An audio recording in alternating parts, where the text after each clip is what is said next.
Warahmatullahi wabarakatuh. Perkenalkan, kami dari kelompok 1. Di sini kami akan mempresentasikan tugas 2 dari mata kuliah Data Warehouse dan Business Intelligence.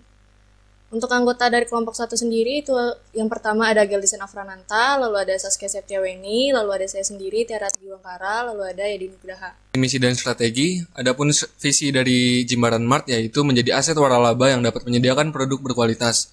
Lalu misi menjadi penyedia kualitas produk terbaik untuk para customer. Lalu strategi perusahaan yang pertama menstabilkan dan meningkatkan jumlah pelanggan dengan menyediakan produk berkualitas kepada customer dari supplier atau pemasok yang terpercaya akan membuat customer meningkat dan laba penjualan naik sehingga keuntungan dapat meningkat setiap tahunnya. Lalu yang kedua meningkatkan anak cabang Mart. Dengan membuat cabang-cabang baru akan meningkatkan kondisi waralaba Mart sehingga Jimbaran Mart dapat menjadi waralaba berskala global maupun internasional. Lalu yang ketiga, meningkatkan variasi produk, menyediakan berbagai macam jenis produk sehingga dapat selalu menjadi waralaba yang dapat memenuhi kebutuhan customer akan produk. Lalu yang keempat, menambah produk baru. Selain menambah varian produk yang ada, menambah produk baru juga dibutuhkan agar customer bertambah sehingga keuntungan dan penjualan meningkat. Jumlah penjualan terhadap produk tertentu tentunya dengan terlebih dahulu meningkatkan variasi produk yang ada sehingga customer akan meningkat dan makin banyak customer, makin banyak produk yang terbeli. Lalu untuk performance measurement akan dijelaskan oleh teman saya, Tiara. Ke performance measurement. Nah, jadi performance measurement ini merupakan mekanisme untuk meningkatkan kemungkinan keberhasilan organisasi. Nah, tujuan dari sistem penilaian kerja sendiri adalah membantu pelaksanaan strategi. Nah, yang pertama ada finansial. Nah, objektifnya sendiri itu meningkatkan profit dari penjualan, lalu untuk measure-nya itu merupakan pendapatan. Untuk target sendiri itu mendapatkan profit di atas 65% dan untuk inisiatifnya itu meningkatkan kualitas produk dan menambah produk yang menarik dan berguna. Lalu selanjutnya ada internal business process. Untuk objektifnya itu meningkatkan kualitas dari produk, lalu untuk measure-nya itu kualitas produk, dan untuk targetnya sendiri mendapatkan loyalitas dari pelanggan. Lalu untuk inisiatifnya memenuhi keinginan dari pelanggan. Lalu di sini ada customer, untuk objektifnya menaikkan persentase kepuasan pelanggan. Lalu untuk measure itu meminimalisir terjadinya keluhan atau ketidakpuasan pelanggan. Untuk targetnya sendiri, keluhan pelanggan kurang dari 10%. Untuk inisiatifnya menjaga dan meningkatkan kualitas layanan yang diberikan kepada pelanggan.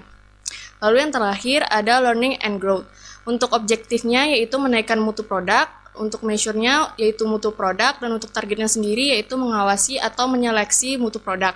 Lalu untuk inisiatifnya mengevaluasi hasil pengawasan mutu produk. Lalu untuk KPI sendiri akan dijelaskan oleh teman saya, yaitu Yadi Nugraha. Oke, baik. Di sini saya akan menjelaskan KPI. Untuk yang pertama itu tujuan yang pertama yaitu meningkatkan pemesanan produk.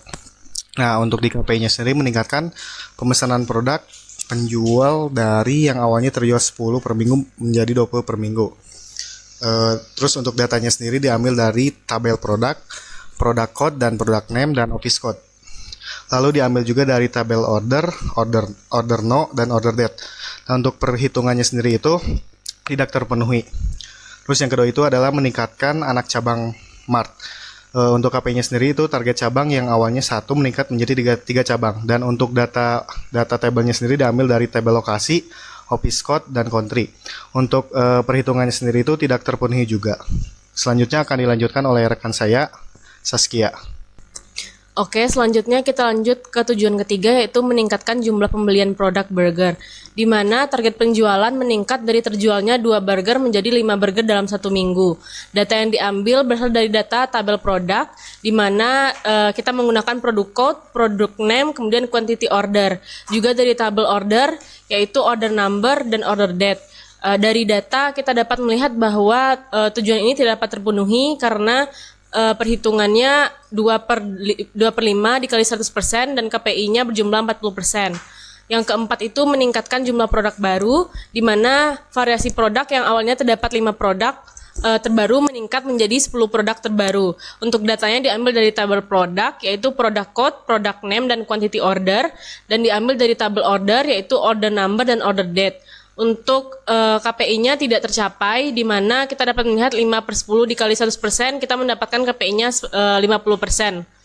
Yang kelima ada meningkatkan jumlah pembelian produk milk, di mana target penjualan meningkat dari 6 produk menjadi 15 produk dalam 1 minggu, dan data diambil dari tabel produk, product code, product name, quantity order, serta diambil dari tabel order, yaitu order number dan order date. Dan ini juga tidak terpenuhi, di mana kita lihat KPI-nya di sini adalah 40%. Untuk slide selanjutnya, untuk chart dapat dilihat dari chart tujuan 1 sampai 5 pada slide ini.